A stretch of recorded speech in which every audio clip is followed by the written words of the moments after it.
कधी असं वाटतं का, की आपण खूप मेहनत घेतोय, रोज स्वतःला अगदी घासून पुसून कामाला जुंपतो, पण तरीही जीवनात काहीतरी खूप महत्वाचं मागे राहतंय? किंवा कधी असा विचार मनात येतो का, की काही लोक अगदी सहजपणे यशाची शिखरं कशी पार करतात आणि बाकीचे मात्र आयुष्यभर फक्त एकच संघर्ष करत राहतात? हा प्रश्न खरं तर खूप खोल आणि अस्वस्थ करणारा आहे. मला वाटतं की आपल्यापैकी प्रत्येकाने आयुष्यात कधी ना कधी या टप्प्यावरून प्रवास केलेलाच असतो. आपण सगळेच एका अर्थपूर्ण यशाच्या शोधात असतो, पण पण तो रस्ता अनेकदा धुक्यात हरवल्यासारखा वाटतो आणि मग हाती फक्त निराशा उरते. अगदी खरंय. आणि हे वास्तव रोजच्या जगण्यात खूप प्रकर्षाने जाणवतं. म्हणजे बघा, रोज सकाळी उठायचं, तीच कामं करायची, तीच टाळाटाळ करण्याची जुनी सवय, ज्याला आपण प्रोक्रॅस्टिनेशन म्हणतो, सततचा तणाव, एकाग्रतेचा अभाव आणि सगळ्यात वाईट म्हणजे इतरांशी होणारी आपली तुलना. सोशल मीडियावर इतरांचे हसरे चेहरे आणि त्यांचे अचीव्हमेंट्स बघून अनेकदा मनात येतं, की अरे, हे तर माझ्याच आयुष्यात घडतंय. आपणच फक्त या शर्यतीत मागे राहिलोय का? हो ना. तो ताण खूप खरा असतो. नक्कीच. पण आज या सखोल चर्चेमध्ये आपण या सगळ्या प्रश्नांची उत्तरे शोधणार आहोत. माहितीच्या या अथांग ओझ्यातून बाहेर पडून आपण जेम्स क्लिअर यांच्या ॲटॉमिक हॅबिट्स या पुस्तकातील अत्यंत प्रभावी विचारांचा वेध घेणार आहोत. आपला उद्देश स्पष्ट आहे. आपण अपयशी का ठरतो यामागचं मानसशास्त्र उलगडणे आणि रोजच्या जगण्यात एक नवी दिशा शोधणे. आणि यातली सर्वात रंजक आणि काहीशी दिलासा देणारी गोष्ट म्हणजे जेव्हा आपण स्वतःला अपयशी मानतो तेव्हा ती खरं तर आपली वैयक्तिक चूक नसते. म्हणजे आपली चूक नसते, हे कसं शक्य आहे? हे ऐकायला थोडं विचित्र वाटेल, पण आपण बदल घडवून आणण्यासाठी जी प्रणाली किंवा जी सिस्टम वापरत असतो तीच मुळात सदोष असते. कसं आहे ना, आपली अशी एक ठाम समजूत असते की जीवनात मोठं यश मिळवायचं असेल तर काहीतरी भयंकर मोठी झेप घ्यावी लागेल, एखादा मोठा चमत्कार करावा लागेल. पण वास्तव याच्या अगदी उलट आहे. म्हणजे रोजच्या छोट्या गोष्टी जास्त महत्वाच्या असतात. अगदी बरोबर.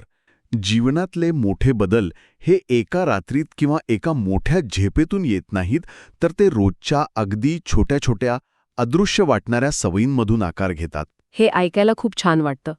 पण इथे एक प्रश्न निर्माण होतो.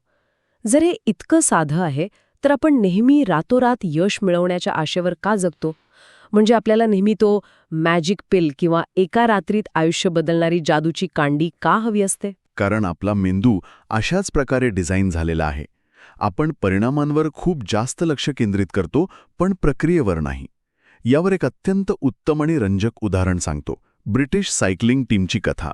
2003 सालच्या आधीचा विचार केला तर तब्बल 110 वर्ष या संघाने ऑलिम्पिक आणि टूर दे फ्रान्ससारख्या मोठ्या स्पर्धांमध्ये फक्त आणि फक्त अपयशच पाहिलं होतं. बापरे, 110 वर्ष? हो, 110 वर्ष. त्यांची कामगिरी इतकी निराशाजनक होती की युरोपमधल्या एका मोठ्या सायकल उत्पादक कंपनीने त्यांना सायकली विकायलाही स्पष्ट नकार दिला होता. अरेच्छा, पण का? त्या कंपनीला वाटायचं की जर ब्रिटिश संघाने त्यांच्या सायकली वापरल्या तर त्यांचा ब्रँड खराब होईल आणि इतर व्यावसायिक त्यांच्या सायकली घेणार नाहीत. हे खूपच भयंकर आहे. एखादा संघ शतकाहून अधिक काळ सातत्याने अपयशी ठरतोय. मग त्यांनी नक्की अशी कोणती जादू केली की एवढा मोठा बदल झाला? इथेच सगळी गंमत आहे. त्यांनी कोणतीही जादू केली नाही.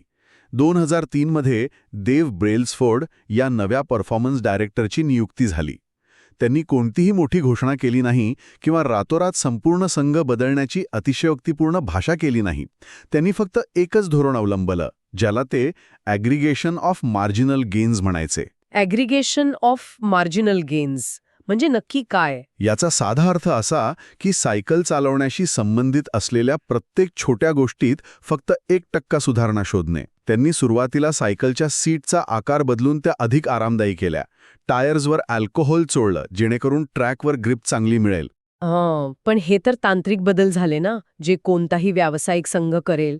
त्यांनी या पलीकडे जाऊन असं काय वेगळं केलं? त्यांनी अशा गोष्टींमध्ये बदल केले ज्याचा सायकलिंगशी थेट संबंध आहे असं वरवर पाहता वाटत नाही.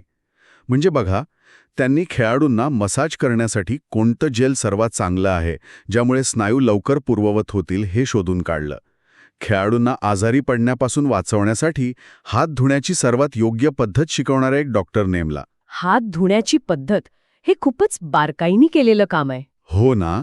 खेळाडूंना प्रवासात चांगली झोप लागावी म्हणून प्रत्येकासाठी त्यांच्या शरीराच्या ठेवणीनुसार योग्य उशी आणि गादीची निवड केली. एवढंच नाही तर ज्या ट्रकमध्ये सायकली नेल्या जायच्या त्या ट्रकच्या आतला रंग त्यांनी चक्क पांढरा केला. एक मिनिट, पांढरा रंग? सायकलिंगच्या ट्रकमध्ये पांढरा रंग मारल्याने ऑलिम्पिक सुवर्णपदक कसं जिंकता येईल? हे थोडं जास्तच वाटत नाही का? शेवटी खेळाडूची मूळ ताकद आणि त्याचा सराव जास्त महत्वाचा नाही का? हा खूप चांगला आणि रास्त प्रश्न आहे. खेळाडूची ताकद आणि सराव हा पाया आहेच. पण जेव्हा सर्वच संघ जागतिक स्तरावर खेळत असतात तेव्हा सर्वांचाच सराव उत्तम असतो. तिथे फरक पडतो तो या 1% बारकाव्यांमुळे. ट्रक पांढरा करण्यामागे तर्क अगदी साधा होता. काय तर्क होता? पांढऱ्या रंगामुळे ट्रकमध्ये साठलेली बारीक धूळ लगेच दिसायची. ही अदृश्य धूळ सायकलींच्या अत्यंत नाजूक भागांमध्ये जाऊन घर्षण वाढवू शकत होती आणि त्यामुळे सायकलचा वेग काही मायक्रोसेकंदांनी कमी होऊ शकत होता. हे सगळे बदल वैयक्तिक पातळीवर खूपच किरकोळ वाटतात. पण जेव्हा हे शेकडो 1% बदल एकत्र आले तेव्हा त्यांचा एकत्रित परिणाम प्रचंड मोठा होता. क्या बात आहे. म्हणजे अगदी छोट्या गोष्टींचा मोठा परिणाम. अगदी. अवघ्या 5 वर्षांत 2008च्या बीजिंग ऑलिम्पिकमध्ये त्यांनी ट्रॅक सायकलिंगमधील 60% सुवर्ण पदके जिंकली. 2012च्या लंडन ऑलिम्पिकमध्ये त्यांनी 9 ऑलिम्पिक रेकॉर्ड्स आणि 7 जागतिक रेकॉर्ड्स मोडले. आणि ज्या टूर दे फ्रान्स स्पर्धेत ते 110 वर्ष जिंकले नव्हते तिथे पुढच्या 6 वर्षात त्यांनी 5 वेळा विजय मिळवला. थक्क करणार आहे हे. या कथेवरून गणिताचा आधार घेऊन एक साधर्म्य मांडावंसं वाटतं, जे या 1%च्या बदलाची ताकद अधिक स्पष्ट करेल. समजा एक विमान लॉस एंजेलिसवरून न्यूयॉर्कला जाण्यासाठी उडालंय. पण उड्डाण करताना अगदी सुरुवातीला वैमानिकाने विमानाची दिशा फक्त 3.5 अंशांनी दक्षिणेकडे वळवली. 3.5 अंश? हो, 3.5 अंश. विमान उडताना आत बसलेल्या कोणालाही हा बदल जाणवणार नाही, कारण 3.5 अंश म्हणजे अगदी नाममात्र बदल आहे. पण जेव्हा हे विमान संपूर्ण अमेरिका पार करून पूर्व किनाऱ्यावर पोचेल तेव्हा ते न्यूयॉर्कला न उतरता शेकडो मैल दूर वॉशिंग्टन डीसीमध्ये उतरेल. अगदी अचूक उदाहरण. हे छोट्या बदलांचं गणित आहे. जर रोज स्वतःमध्ये फक्त 1% सुधारणा केली तर एका वर्षाच्या शेवटी आपण 37 पट अधिक चांगले बनलेले असतो. आणि जर रोज 1% वाईट सवयींकडे गेलो तर आपण 0पर्यंत खाली येऊ शकतो. होय, हे साधर्म्य या संपूर्ण संकल्पनेचा गाभा स्पष्ट करतं. आपले रोजचे निर्णय आणि सवयी हे त्या 3.5 अंशांच्या बदलासारखे असतात. आज आपण बर्गर खाल्ला किंवा आज आपण 1 तास व्यायाम केला तर एका दिवसात काहीच फरक पडत नाही. एका क्षणी हे निर्णय क्षुल्लक वाटतात, पण महिन्यांच्या आणि वर्षांच्या ओघात ते आपलं संपूर्ण गंतव्यस्थान बदलून टाकतात. पण इथेच एक मोठी अडचण येते. हे गणित ऐकायला खूप छान आणि प्रेरणादायी वाटतं, पण हे छोटे बदल आपल्या रोजच्या जीवनात लगेच का दिसत नाहीत? आपण खूप उत्साहाने जिममध्ये प्रवेश घेतो, सलग 3-4 दिवस जिममध्ये जातो, भरपूर घाम गाळतो, आरशात पाहतो, पण वजन काट्यावर काहीच फरक दिसत नाही. मग निराशा येते आणि आपण जिम सोडून देतो. असं का होतं? यामागे एक अतिशय सुंदर वैज्ञानिक आणि मानसिक संकल्पना दडलेली आहे. याचं उत्तर समजून घेण्यासाठी बर्फाच्या एका खड्याची कल्पना करूया. समजा आपण एका थंड खोलीत आहोत, तिथलं तापमान 25 अंश फॅरेनहाईट आहे. समोर टेबलावर बर्फाचा एक खडा ठेवला आहे. आता खोलीचं तापमान हळूहळू वाढवायला सुरुवात केली. 26 अंश, 27 अंश, 28 अंश. बर्फाच्या खड्यात काहीच बदल दिसत नाही, तो तसाच घट्ट राहतो. 29 अंश, 30 अंश, 31 अंश, तरीही काहीच नाही. आता या क्षणी असं वाटू शकतं की आपण दिलेली सगळी उष्णता, सगळी मेहनत व्यर्थ गेली. पण अचानक तापमान 32 अंश फॅरेनहाईट होतं आणि तो बर्फाचा खडा वितळू लागतो. अरे वा! म्हणजे 26 ते 31 अंशांपर्यंत दिलेली उष्णता वाया गेली नव्हती, तर ती त्या बर्फात साठत होती. काम तर चालूच होतं, फक्त परिणाम दिसायला वेळ लागला. अगदी तसंच. या प्रक्रियेला प्लॅटो ऑफ लेटंट पोटेन्शियल किंवा गुप्त क्षमतेचे पठार असं म्हणतात. मानवी प्रयत्नांची आणि प्रगतीची गती ही नेहमी उशिरा दिसते. आपण जेव्हा एखादी चांगली सवय लावण्याचा प्रयत्न करतो तेव्हा सुरुवातीला काहीच परिणाम न दिसल्याने आपण निराशेच्या दरीत अडकतो. हो, आपल्याला वाटतं की महिनाभर रोज धावूनही शरीरात काहीच बदल का दिसत नाहीये. बरोबर. पण तो बदल वाया गेलेला नसतो. तो फक्त आतल्यात साचत असतो. एका विशिष्ट टप्प्यानंतरच, म्हणजे जेव्हा तापमान 32 अंशांवर पोहोचतं तेव्हाच त्याचे मोठे स्वरूप जगासमोर येते. यश हे रातोरात मिळालेले नसते. ती त्या साचलेल्या प्रयत्नांची, त्या अदृश्य उष्णतेची परिणती असते. हे ऐकल्यावर जुन्या अपयशांचं ओझं नक्कीच हलकं होतं. हे समजलं की आपले प्रयत्न वाया जात नाहीत, ते फक्त साचत आहेत. पण आता या चर्चेला एका नैसर्गिक जोड देत पुढे नेऊया. जर ध्येय गाठण्यापेक्षा आपली रोजची प्रणाली जास्त महत्वाची असेल, तर ही प्रणाली मुळात बदलायची कशी? कारण वर्षानुवर्षे अंगवळणी पडलेल्या सवयी मोडणं अजिबात सोपं नसतं. नुसतं आजपासून मी बदलणार असं म्हणून काही होत नाही. खूप अचूक मुद्दा आहे हा. खरा बदल कसा होतो हे समजून घेण्यासाठी आपल्याला बदलाचे 3 स्तर कांद्याच्या पापुद्र्यांसारखे उलगडून पाहावे लागतील. पहिला आणि सर्वात बाहेरचा पापुद्रा म्हणजे निकाल किंवा आउटकम्स. याचा अर्थ आपल्याला काय मिळतं. उदाहरणादाखल 10 किलो वजन कमी करणे, एखादं पुस्तक प्रकाशित करणे किंवा एखादी स्पर्धा जिंकणे. बहुतांश लोक याच स्तरावर लक्ष केंद्रित करतात. बरोबर. दुसरा मधला पापुद्रा म्हणजे प्रक्रिया किंवा प्रोसेसेस. याचा अर्थ आपण काय करतो. जसं की जिममध्ये जाण्याची दिनचर्या ठरवणे किंवा रोज 2 तास अभ्यासाची पद्धत अवलंबणे. आणि तिसरा सर्वात आतला आणि सर्वात खोल पापुद्रा म्हणजे ओळख किंवा आयडेंटिटी. याचा अर्थ आपण स्वतःबद्दल आणि जगाबद्दल काय मानतो, आपले ठाम विश्वास काय आहेत. म्हणजे खरा आणि टिकणारा बदल हा नेहमी आतून बाहेरच्या दिशेने म्हणजेच ओळखीकडून निकालाकडे यायला हवा, असं म्हणायचंय? अगदी अचूक. बऱ्याचदा आपण केवळ निकालावर लक्ष केंद्रित करून सवय बदलण्याचा प्रयत्न करतो, पण खरा बदल हा नेहमी ओळखीशी जोडलेला असतो. हे एका उदाहरणाने समजून घेऊ. समजा 2 व्यक्ती सिगारेट सोडण्याचा प्रयत्न करत आहेत. पहिल्या व्यक्तीला कुणी सिगारेट ऑफर केली तर तो म्हणतो, नाही धन्यवाद, मी सिगारेट सोडण्याचा प्रयत्न करत आहे. यात काय चूक आहे? हे उत्तर वरवर पाहता योग्य वाटतं, पण यातनं दिसतं की तो अजूनही स्वतःला एक धूम्रपान करणारा मानतोय, जो काहीतरी वेगळं करण्याचा प्रयत्न करत आहे. त्याची ओळख अजूनही जुनीच आहे. पण तीच ऑफर जेव्हा दुसऱ्या व्यक्तीला दिली जाते, तेव्हा ती व्यक्ती म्हणते, नाही धन्यवाद, मी धूम्रपान करत नाही. बापरे, हा फरक खूपच मोठा आणि विचार करायला लावणारा आहे. हा फक्त शब्दांचा नाही, तर संपूर्ण मानसिकतेचा फरक आहे. दुसऱ्या व्यक्तीने सिगारेट ओढणे हे आता आपल्या अस्तित्वाचा किंवा ओळखीचा भाग मानलेलंच नाहीये. होय, आणि जेव्हा एखादी सवय आपल्या ओळखीचा भाग बनते, तेव्हा ती पाळण्यासाठी बाह्य प्रेरणेची गरज भासत नाही. मला पुस्तक वाचायचं आहे हे एक ध्येय झालं, पण मी एक वाचक आहे ही ओळख झाली. एकदा का ओळख बदलली की त्यानुसार वागणं हे नैसर्गिक प्रक्रिया बनते. पण कुठे उभ्या आहोत?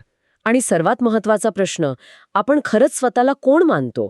आपली स्वतःबद्दलची ओळख काय आहे?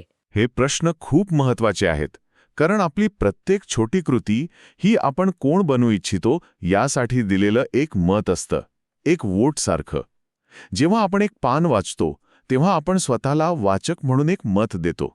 जेव्हा आपण व्यायाम करतो तेव्हा आपण स्वतःला निरोगी व्यक्ती म्हणून एक मत देतो. म्हणजे आपल्याला प्रत्येक वेळी परफेक्ट असण्याची गरज नाहीये. अजिबात नाही. इथे परिपूर्ण असण्याची किंवा 100% बरोबर असण्याची गरज नाही. निवडणुकीत जिंकण्यासाठी सर्वच्या सर्व मतांची गरज नसते, फक्त बहुमताची गरज असते. जर आपल्या चांगल्या सवयींची मते वाईट सवयींपेक्षा जास्त असतील तर आपण ती नवीन ओळख जिंकून घेतो. ठरलो असू तरी त्याबद्दल स्वतःला दोष देणं आता थांबवलं पाहिजे. आपण आजपासून नव्याने मतदान करायला सुरुवात करू शकतो. नक्कीच. हीच ती वेळ आहे स्वतःला माफ करण्याची आणि नव्या प्रणालीवर, नव्या ओळखीवर लक्ष केंद्रित करण्याची. हे ऐकायला खूप प्रेरक वाटतंय. पण ओळख बदलण्याची ही कल्पना खूप छान असली तरी प्रत्यक्ष रोजच्या धावपळीत ती अंमलात कशी आणायची? कारण नुसता मी वाचक आहे असा विचार करून हातात पुस्तक येत नाही, किंवा मी निरोगी आहे म्हटल्याने शरीर फिट होत नाही.